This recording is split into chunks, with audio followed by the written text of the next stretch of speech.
하나님 말씀 보겠습니다. 하나님 말씀은 마태복음 6장입니다. 마태복음 6장 19절로 마지막 34절까지입니다.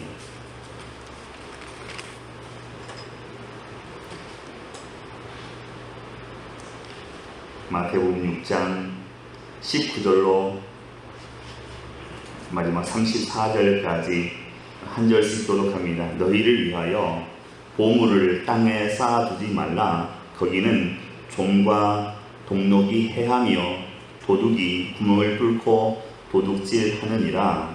오직 너희를 위하여 보물을 땅에 쌓아두라.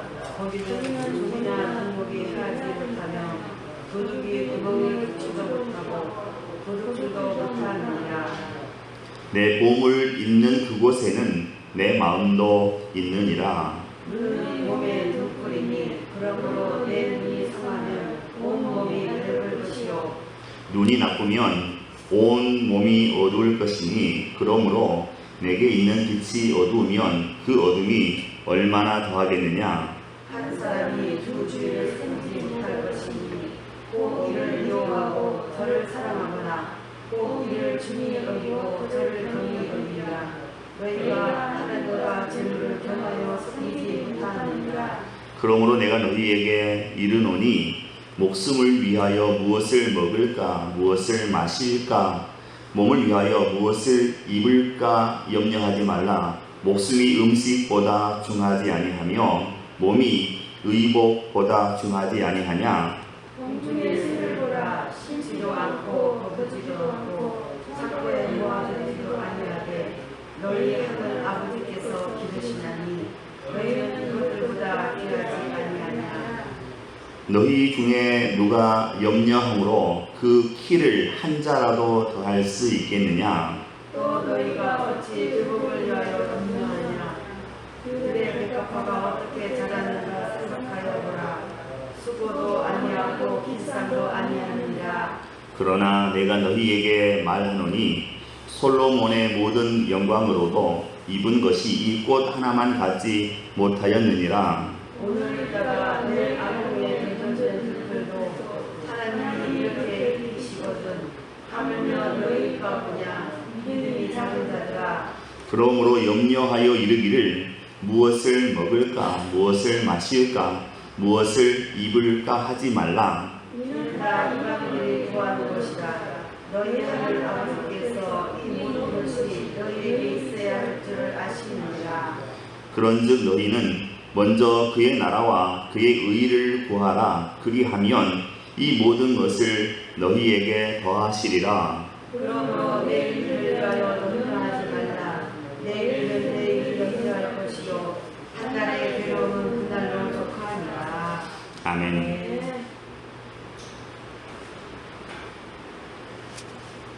초대교회 시절에 그 지하 무덤 교회가 있었습니다. 로마의 핍박을 피해서 지하에 굴을 파서 땅굴을 파서 또 지하 무덤 속에 들어가서 예배를 드리던 초대교회 교인들이 있었습니다. 오늘 상황이 이렇게 되니까 이제 그분들 생각이 납니다. 카타콤에서 소리 나가지 않게 또 빛이 새 나가지 않게 얼마나 마음 졸이면서 예배를 드렸을까 그 생각이 듭니다. 우리가 나라에 적극 협조하고 또 동참해야 되겠지만 그래도 우리가 이렇게 신앙적으로 위축될 필요까지는 없다고 생각합니다. 성전을 짓는 일에 참여한 3명의 석공이 있었습니다. 어떤 사람이 그들에게 가서 지금 무엇을 하느냐고 왜 이 일을 하느냐고 물었습니다. 첫 번째 사람은 죽지 못해 하는 일이라 이렇게 대답했습니다. 두 번째 사람은 처자식을 위해서 고생하고 있는 것이다 이렇게 대답했습니다. 마지막 세 번째 사람은 내가 하나님의 성전을 짓는 일에 참여하고 있으니 얼마나 감사하고 얼마나 영광스러운 일이냐 이렇게 대답했습니다. 이 세 사람 가운데 가장 행복한 사람이 누구이겠습니까?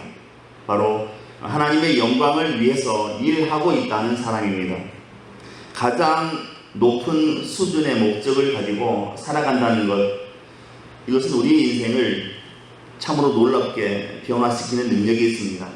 가장 높은 수준의 목적을 가지고 살아가는 겁니다. 대충 먹고 살아야 되니까 어쩔 수 없이 살아가는 게 아닙니다. 내가 하나님의 일을 위해서 또 하나님의 영광을 위해서 벽돌을 나르지만 돌을 깨고 있지만 이것이 하나님의 영광을 위한 일이다. 이렇게 생각하면 감사가 나오고 또 하나님 앞에 영광을 돌릴 수 있게 되는 것입니다. 예수님은 25절에 이렇게 말씀하십니다. 그러므로 내가 너희에게 이르노니 목숨을 위하여 무엇을 먹을까 무엇을 마실까 몸을 위하여 무엇을 입을까 염려하지 말라. 목숨이 음식보다 중하지 아니하며 몸이 의복보다 중하지 아니하냐. 그런데 보통 사람들은 소중한 몸과 목숨을 위하여 살려고 하지 않고 우리 눈에 보여지는 만져지는 음식과 의복을 위해서 일하려고 한다는 것입니다. 예수님은 이렇게 잘못된 목적을 가지고 살아가는 사람들에게 올바른 가르침을 주시기 위해서 오늘 본문에 두 가지 예를 말씀하고 계십니다. 하나는 공중의 새이고 하나는 들의 백합화입니다. 그들은 심지도 않고 거두지도 않습니다.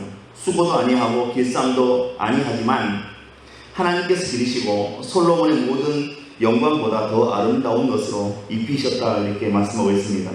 30절에 오늘 있다가 내일 아궁이에 던지오는 들풀도 하나님이 이렇게 입히시거든 하물며 너희 일까 보냐 이름이 작은 자들아 이렇게 성경은 기록하고 있습니다. 우리 눈에 보이지 않는 그 가치, 눈에 보이지 않는 가치의 대표적인 것이 종교나 신앙이나 믿음입니다. 이것을 눈에 보이는 물질 그리고 돈으로 바꾸면 그게 우상이 되는 겁니다. 그것 때문에 타락하게 되는 것입니다. 역사가 이것을 우리에게 증명해 주고 있습니다. 그래서 돈이 보물이 되면 안 되는 것입니다. 돈은 보물이 아니라 보물을 만들기 위한 도구나 방법으로만 여겨야 되는 것입니다. 돈이 목적이나 목표가 되어서는 안 된다 하는 것입니다. 예수님께서 오늘 본문에서 말씀하신 그 하나님과 재물 24절에 하나님과 재물을 겸하여 섬기지 못한다는 말씀이 이런 뜻이겠습니다. 돈이 나쁜 것은 아닙니다. 결코 돈이 나쁜 것은 아닙니다. 하지만 그 돈이 목적이 되어버리면 하나님을 제대로 믿을 수가 없다 하는 것입니다. 돈이 목적이 되면 하나님을 온전히 믿을 수가 없습니다. 하나님을 섬기는 것도 돈으로 바뀔 것이기 때문입니다. 성경은 물질을 악이라고 말하지 않습니다. 물질은 악한 것이라 말하지 않습니다. 다만 물질을 사랑함이 일만하게 뿌리가 된다. 디모데전서 6장 10절에 기록하고 있습니다. 오늘 본문에서 예수님은 소유 그 자체를 금하시지는 않습니다. 성경 어디에도 사유재산을 금하지 않습니다. 그리고 만일의 경우를 대비해서 보험이나 또 저축을 드는 것을 금하지 않습니다. 성경은 오히려 겨울에 필요한 양식을 얻기 위해서 여름에 미리 비축해 두는 그 개미의 지혜를 배우라고 말씀합니다. 잠언 6장 6절에 기록되어 있습니다. 그리고 자기 가족을 돌보지 않는 자는 불신자보다 더 악하다. 디모데전서 5장 8절에 기록하고 있습니다. 뿐만 아니라 하나님께서 주신 이 선한 것들을 멸시하지 말라. 디모데전서 4장 3절에 기록하고 있습니다. 그렇다면 보물을 땅에 쌓아두지 말라. 이 말씀이 무슨 뜻이겠습니까? 이것은 재물을 이기적으로 축적하지 말라는 뜻입니다. 재물을 이기적으로 축적해 놓지 말아라. 사치스러운 삶, 또 가난한 자들에 대한 무관심, 그리고 생명이 그 소유의 넉넉함에 있다고 믿는 그런 어리석은 삶을 살지 말라는 것입니다. 우리 생명이 소유에 있지 않다 하는 것을 분명히 깨달으라 하는 것입니다. 오늘 본문에서 믿음을 돈으로 바꾸는 대표적인 몇 가지 예를 주님께서 말씀하십니다. 믿음을 돈으로 바꾸는 예, 세 가지인데 무엇을 먹을까, 무엇을 마실까, 무엇을 입을까입니다. 다 물질이고 다 돈입니다. 무엇을 먹는 거, 입는 거 다 돈입니다. 믿음을 물질을 구하는 데 사용하면 그것은 믿음이 아니라는 얘기입니다. 믿음을 돈으로 바꾸지 말라는 그런 말씀입니다. 믿음은 돈을 추구하는 것이 아니라 하나님을 추구하는 것이기 때문에 그렇습니다. 땅에서 돈을 벌고 부자가 되는 것이 믿음의 목표가 아닙니다. 하나님의 말씀대로 살고 또 그 뜻을 이루어 드림으로써 구원을 받는 것이 믿음의 목표이기 때문에 그렇습니다. 땅의 것으로 하늘의 영광이 되게 사용해야 되는데 반대로 하늘의 것으로 땅의 영광을 추구하며 살게 되는 유혹, 그 유혹은 오늘 우리에게 너무나 쉽게 다가오고 있습니다. 그래서 오늘 본문에 예수님께서 경고의 메시지를 우리에게 주고 계시는 것입니다. 돈이 보물이 되면, 돈이 목적이 되면 가장 좋지 않은 게 바로 염려가 생긴다 하는 것입니다. 보물을 가지면 마음이 평안하고 행복하고 여유로워져야 되는데 이 돈이라는 보물은 가지면 가질수록 염려가 되고 그 염려도 점차 커지게 된다고 말씀하십니다. 우리가 행복하기 위해서 물질을 갖는 것인데 오히려 가질수록 행복하지 않다면 이것은 보물이 아니다 하는 것입니다. 따라서 물질은 누리는 것도 아니고 채우는 것도 아니고 물질은 쓰는 것입니다. 물질은 나누는 것입니다. 하나님의 나라와 그 뜻을 위하여 물질을 쓰고 나누면 되는 것입니다. 이것이 물질의 목적이요 또 물질의 존재 가치입니다. 우리는 물질을 벌고 모으는 데만 아주 오랫동안 습관을 가져왔습니다. 특히 우리 부모님 세대들은 돈을 모을 줄만 알았지 쓰는 데는 굉장히 어색한 부분들이 많이 있었습니다. 우리는 물질을 잘 쓰는 습관을 만들어야 되겠습니다. 물질을 잘 나누는 일에 우리가 집중할 수 있어야 되겠습니다. 그게 우리의 근심과 염려, 괴로움을 덜 수 있는 방법이고 또 하나님의 뜻을 이루어 드려서 하늘 상급을 받을 수 있는 비결이 되는 것입니다. 오늘 주님이 말씀하시고자 하는 것은 인생이 무엇이며 또 진정한 삶이 무엇이냐 하는 것입니다. 이것을 이해하기 위해서는 주님이 한 제자에게 말씀하신 누가복음 12장 13절로 15절의 말씀을 볼 필요가 있습니다. 무리 중 한 사람이 이르되 선생님 내 형을 명하여 유업을 나와 나누게 하소서 하니 이르시되 이 사람아 누가 나를 너희의 재판장이나 물건 나누는 자로 세웠느냐 하시고 저희에게 이르시되 상가 모든 탐심을 물리치라 사람의 생명이 그 소유에 넉넉한 데 있지 아니하니라 이렇게 예수님 말씀하셨습니다. 사람의 생명이 그 소유에 넉넉한 데 있지 않다. 이것이 바로 주님이 인생을 보는 시각입니다. 소유가 많고 적은 것에 따라서 우리의 생명이 좌우되지 않는다는 것입니다. 그렇기 때문에 돈을 벌 수 있느냐 없느냐 그리고 내 것이냐 아니냐 혹은 내가 가질 수 있느냐 없느냐를 떠나서 탐심을 물리치고 또 소유의 넉넉함을 추구하지 말아야 된다. 그런 얘기가 되겠습니다. 우리가 하는 그 기도 내용을 살펴보면 대부분 다 우리 자신을 위한 것들입니다. 학업과 사업, 또 직장, 자녀 문제, 또 사람 관계 문제 다 나와 관계된 문제들만 우리는 기도하고 있습니다. 그렇게 기도하면서 우리는 이런 마음을 먹습니다. 하나님께서 만약에 나의 이 기도를 들어주시면 나는 더 높은 단계의 기도를 할 것이고 더 높은 수준의 헌신을 할 것이고 더 높은 열정을 담아서 하나님께 봉사할 수 있을 것이다 이렇게 얘기합니다. 그렇게 생각을 합니다. 하지만 주님께서는 그렇게 말씀하지 않으십니다. 오히려 주님은 그러므로 염려하여 이르기를 무엇을 먹을까 무엇을 마실까 무엇을 입을까 하지 말라. 이는 다 이방인들이 구하는 것이라 너희 하늘 아버지께서 이 모든 것이 너희에게 있어야 할 줄을 아시느니라 이렇게 말씀하셨습니다. 이것은 이방인들의 삶의 패턴이라는 것입니다. 무엇을 먹고 무엇을 마시고 무엇을 입을 것인가 이걸 가지고 고민하는 것은 믿는 사람이 아니라 이방인들의 삶의 패턴이다 그렇게 말씀하시는 것입니다. 하나님의 자녀의 삶이 아닙니다. 하나님은 당신의 자녀들에게 가장 높은 수준의 헌신을 요구하십니다. 그의 나라와 그의 의를 구하라 이렇게 명령하십니다. 최고의 헌신을 할 때 하나님께서는 우리 삶에 필요한 모든 것을 채워주신다 오늘 본문에 말씀하고 있습니다. 이렇게 살아가기 위해서 우리가 기억해야 할 중요한 사실이 하나 있습니다. 그것은 우리가 하나님 앞에 존귀한 자라는 사실입니다. 오늘 있다가 내일 아궁이에 던져지는 들풀도 하나님이 이렇게 입히시거든 하물며 너희 일까 보냐 믿음이 작은 자들아 이렇게 말씀하십니다. 하나님은 우리를 당신의 목적을 위해서 살도록 그렇게 창조하셨습니다. 먹고 마시고 입는 일에 대해서 우리가 매여 있지 않도록 그렇게 하셨습니다. 우리는 이론적으로 하나님 중심의 가치관을 가지고 살아야 한다. 또 하나님 중심의 세계관을 가지고 살아야 된다. 이걸 알고 있습니다.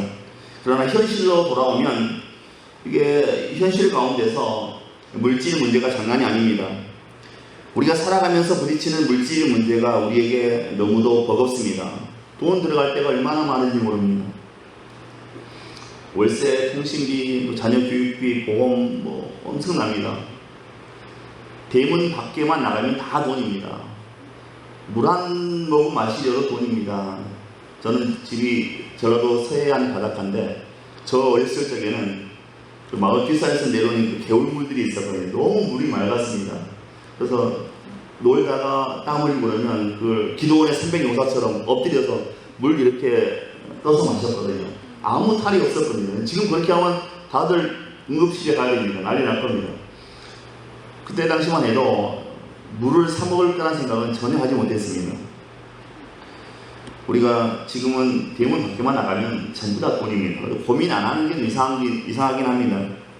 오늘 본문에 보면 염려라는 단어가 6번이 나오고 있습니다. 이것을 보면 사람들의 마음이 얼마나 그 안에 염려가 많은지 알 수가 있습니다. 아침에 일어나서 저녁에 잠들 때까지 우리는 수많은 염려를 달고 살아갑니다. 그러나 주님은 우리에게 염려하지 말라 이렇게 말씀하십니다.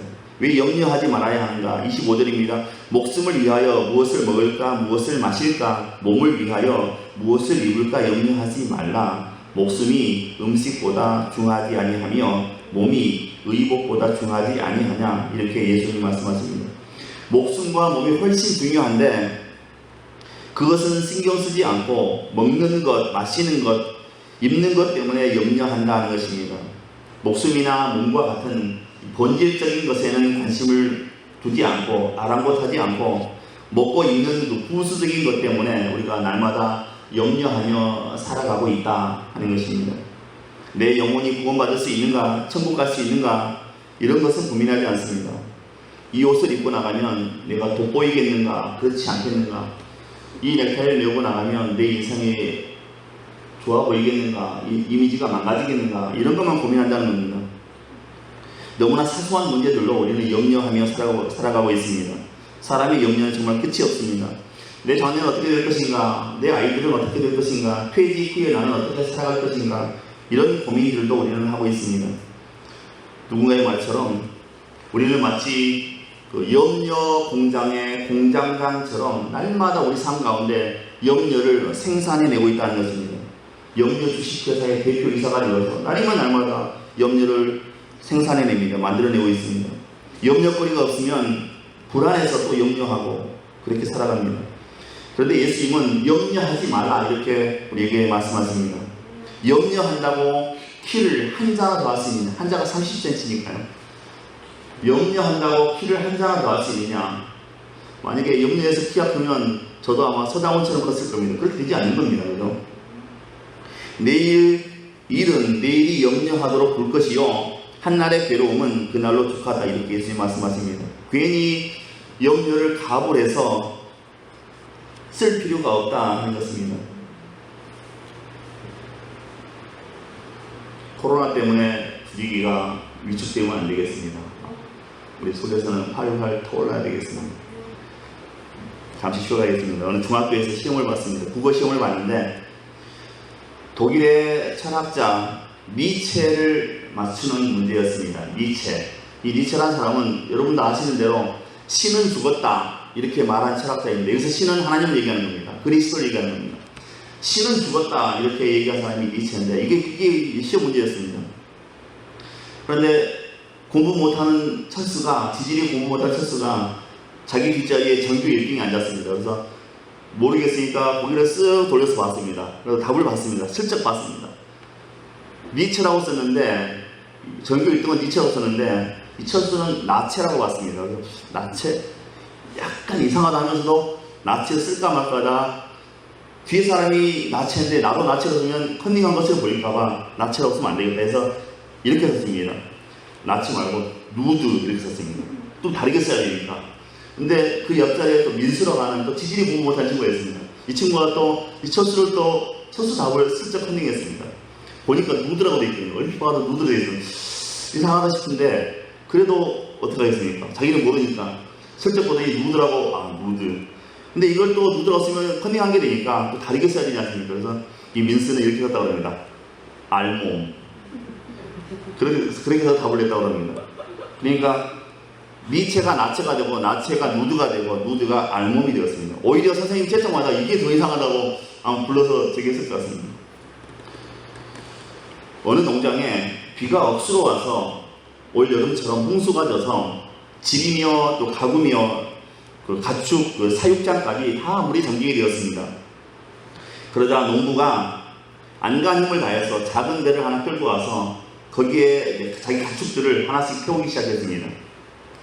그런데 배가 그 무게를 견디지 못하고 점점 가라앉는 것입니다. 고민하던 끝에 안 되겠다. 짐승 하나를, 가축 하나를 버려야 되겠다. 그렇게 생각을 했습니다. 배에 타고 있던 짐승은 소, 닭, 개, 돼지였습니다. 소, 닭, 개, 돼지. 먼저 소를 쳐다봤습니다. 무게가 제일 많이 나고 덩치도 제일 크고 소를 버려야 되겠다 생각했는데 소가 이렇게 얘기합니다. 주인님, 저는 논밭을 다 갈고 힘든 일 제가 다 맡아서 하잖아요. 그러니까 주인이 고개를 끄덕이면서 그렇지. 두 번째 닭을 쳐다보았습니다. 닭을 쳐다보니까 닭이 주인에게 이렇게 얘기합니다. 주인님, 저는 날마다 그 신선한 계란을 드리잖아요. 저처럼 유용한 그런 가축이 어디 있어요? 주인이 고개를 끄덕거렸습니다. 다음으로 개를 쳐다봤습니다. 개와 눈빛이 마주치자 개가 이렇게 얘기했습니다. 집은 누가 지킨대요? 집은 누가 지키고요? 그러니까 주인이 고개를 끄덕거렸습니다. 이제 마지막으로 모든 시선이 돼지에게 쏠렸습니다. 돼지는 사실 살아있을 동안에는 별로 의미가 없잖아요. 돼지는 죽어야 뭐 삼겹살, 목살, 뭐 항정살 이렇게 나오잖아요. 근데 모든 시선이 다 돼지에게 쏠렸습니다. 돼지와 주인이 서로 눈빛이 마주쳤습니다. 돼지가 주인에게 이렇게 얘기했다고 합니다. 뭘 봐, 짜시야. 던져! 그랬답니다. 주인한테. 어차피 죽을 거, 뭘 봐, 짜시야. 던져! 우리가 인생을 살아가면서 왜 염려할 필요가 없는가? 예수님은 공중 나는 새와 또 들의 백합화를 비유로 말씀하셨습니다. 하늘을 나는 새들이 얼마나 된다고 생각하십니까? 조류학자들에 의하면 하늘을 나는 그 참새의 종류만 5천여 종이라고 합니다. 5천 마리가 아니라 5천여 종입니다. 그러니까 참새 말고 다른 새까지 합하면 하늘에 날아다니는 이 조류가 엄청난 것이죠. 참새과에 속하는 새들이 엄청난 것입니다. 그런데 그 많은 새들이 굶어 죽었다는 얘기는 아직 나오지 않은 것 같습니다. 그 많은 새들이 먹고 살기 위해서 농사를 짓거나 또 노후를 위해서 창고에 뭔가 저장했다는 얘기를 아직까지 들어보지 못했습니다. 그때 하나님이 예비해 두신 그 먹이를 먹고 그렇게 살아가는 것입니다. 새들이 염려하다가 우울증에 빠져서 극단적인 선택을 했다는 그런 얘기도 아직까지 들어보지 못했습니다. 참새가 너무 인생이 피곤해서 아주 어디 으슥한 데 가서 극단적인 선택을 했다고 그렇게 얘기 들어본 적은 없습니다. 새들은 항상 행복하게 하늘을 날아다니면서 노래를 부른다고 그렇게만 알고 있습니다. 들의 백합화도 마찬가지입니다. 올해는 무슨 패션으로 거듭날까, 어떤 향기를 낼까 이렇게 고민하지 않습니다. 옷감을 짜기 위해 또 염색하기 위해 길쌈도 수고도 하지 않습니다. 하나님이 친히 입히시기 때문이지요. 그 꽃이 얼마나 아름다운지 솔로몬의 모든 영광으로도 따라갈 수 없다고 성경은 말씀하고 있습니다. 하물며 하나님이 가장 사랑하시고 또 하나님의 형상을 따라 지으신 사람이겠냐 하는 것입니다. 더구나 하나님이 특별히 택하여 부르신 이 천국 시민을 길거리에서 굶어 죽게 하시겠느냐 그런 얘기겠죠. 30절입니다. 오늘 있다가 내일 아궁이에 던져지는 들풀도 하나님이 이렇게 입히시거든 하물며 너희 일까 보냐 믿음이 작은 자들아 이렇게 말씀하십니다. 하나님이 가장 좋은 것으로 최고로 best of best 가장 좋은 것으로 우리에게 먹이시고 입혀 주신다는 것입니다.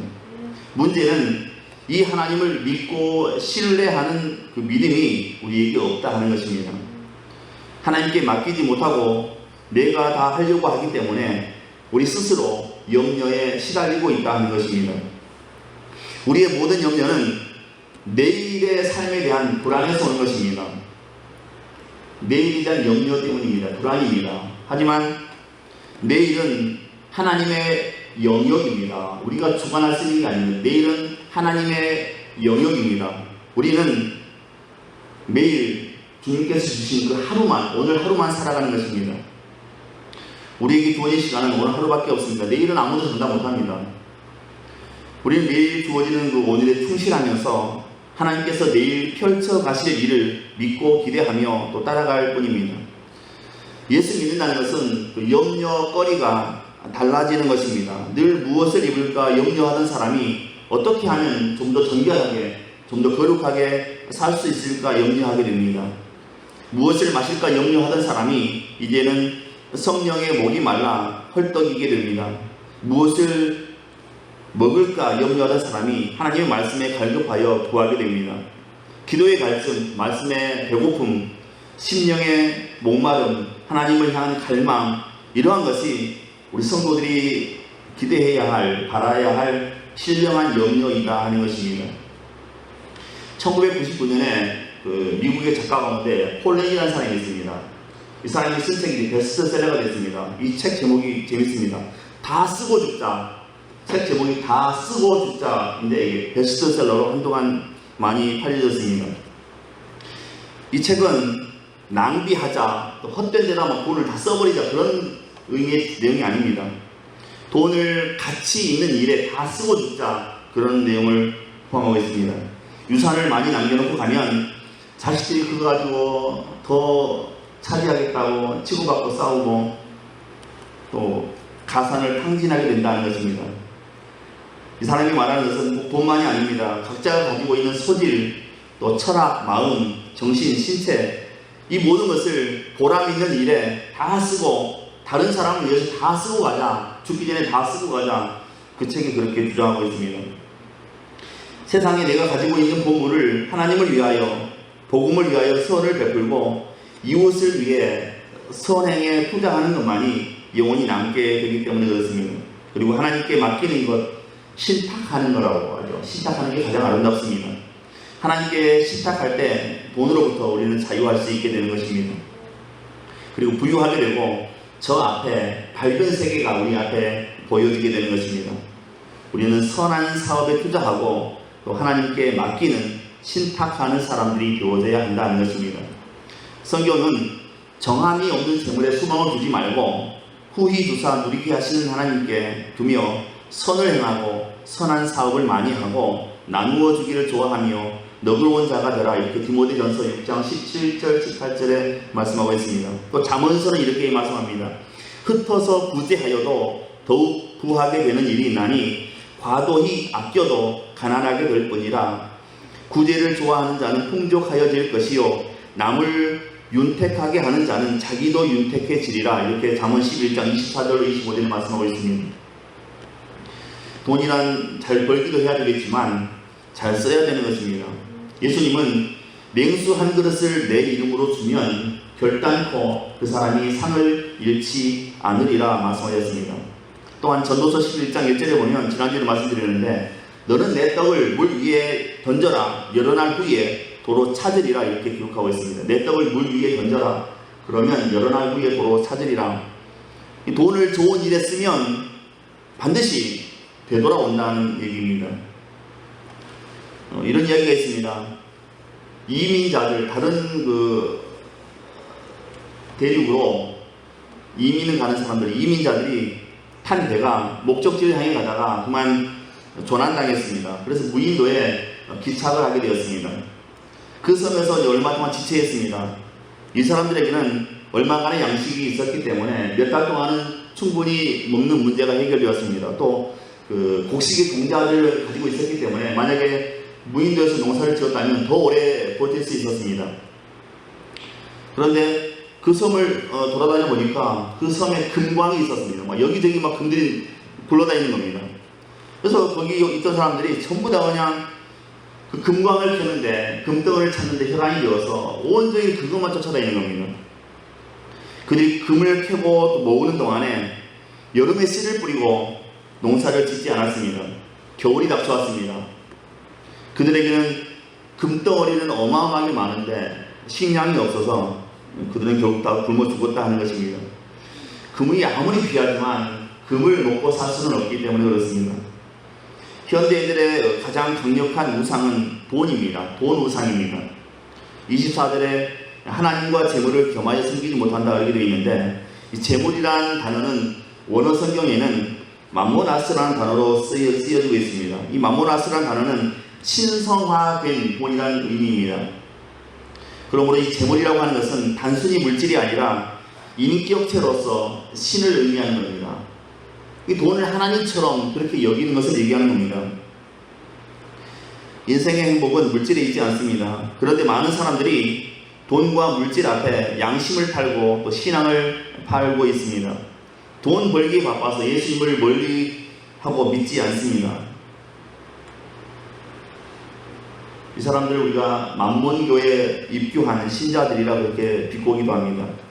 우리가 헌금한다는 것은 단순히 이건 물질적인 문제가 아닙니다. 이건 신앙의 문제, 또 돈 우상을 깨뜨리는 문제입니다. 우리가 11조를 드리고 헌금을 하고 또 이웃을 위해서 물질을 쓴다고 하는 것은 돈 우상을 이기고 또 하나님을 섬긴다는 삶의 표현이고 또 신앙 고백입니다. 신앙이 없으면 내 안에 들어온 물질을 절대 다시 내보낼 수가 없죠. 하지만 내가 하나님께 11조를 드리고 헌금한다는 것은 나는 돈에 매인 사람이 아닙니다. 돈이 내 우상이 아닙니다. 그걸 하나님께 보여드리는 표현이고 또 신앙 고백이다 하는 것입니다. 어둠을 몰아내는 방법이 있습니다. 어둠을 몰아내는 방법은 어둠과 싸우는 게 아닙니다. 빛을 비추면 어둠은 물러가게 되어 있는 겁니다. 어둠은 빛의 부재일 뿐이기 때문입니다. 빛이 오면 어둠이 밀려나가듯이 하나님이 우리 안에 들어오면 우리 안에 있는 돈 우상 다 자동적으로 자연스럽게 빠져나가게 되는 것입니다. 신앙이 없기 때문에 돈도 잡으려고 그러고 또 하나님도 잡으려고 하는 것이죠. 돈에 관심을 안 가지고 돈 때문에 걱정 안 하려고 아무리 애를 써봐야 하얀 코끼리를 생각하지 않으려는 것과 같습니다. 하얀 코끼리 들어보시는지 모르겠습니다. 하얀 코끼리란 비용이 많이 들고 또 쓸모없는 그 소유물을 하얀 코끼리라고 부릅니다. 올림픽과 같은 또 축구하는 걸 뭐라고 하죠? 월드컵과 같은 이런 대형 행사들을 치르기 위해서는 천문학적인 건설 비용이 들어갑니다. 경기장도 막 지어야 되고 호텔도 지어야 되고 도로도 새로 놔야 되고 천문학적인 비용이 들어갑니다. 하지만 행사가 끝난 이후에는 마땅히 그 경기장을 활용할 수 있는 방안을 찾지 못합니다. 그래서 매년 유지 비용만 수십억씩 막대하게 세금이 들어가게 됩니다. 이런 것을 우리 하얀 코끼리라고 부릅니다. 아무 쓸모없는 거, 돈만 계속 습기 대그레처럼 물먹는 하마처럼 빨아들이는 이런 것을 하얀 코끼리라고 부릅니다. 관리하기도 힘들고 처분하기도 어려운 애물단지를 하얀 코끼리라고 합니다. 2018년 재작년에 우리나라 평창 동계올림픽을 했는데 끝나고 나서 경기장을 활용할 방안을 찾지 못하고 있습니다. 대부분의 경기장들이 그렇습니다. 매년 세금만 갖다 붓고 있습니다. 관리하느라고. 이런 것이 하얀 코끼리입니다. 본래 이 하얀 코끼리는 고대 그 동남아시아의 왕들이 신성하게 섬기던 동물이었습니다. 왕들은 키우는데 이 하얀 코끼리를 키우는데 비용이 너무 많이 들어가니까 마음에 들지 않는 신하가 있으면 이 하얀 코끼리를 그 마음에 들지 않는 신하에게 하사했습니다. 그러면 이 신하는 그 하얀 코끼리를 갖다가 키워야 되는 겁니다. 엄청난 양육비가 들어갑니다. 그렇다고 왕이 하사한 코끼리니까 일도 못 시킵니다. 그냥 정성스럽게 키우기만 하는 겁니다. 그러다가 만약에 잘못해서 죽기라도 하면 왕이 눈밖에 나는 겁니다. 왕의 선물을 어떻게 관리했길래 죽였는고 왕이 눈밖에 나게 됩니다. 결국 하얀 코끼리를 선물 받은 신하는 경제적인 어려움을 겪을 수밖에 없습니다. 그래서 하얀 코끼리 하면 굉장히 부정적으로 우리가 쓰고 있습니다. 하얀 코끼리 생각하지 마 이렇게 말하는 순간 벌써 우리 마음속에는 하얀 코끼리가 딱 떡하니 들어와 있습니다.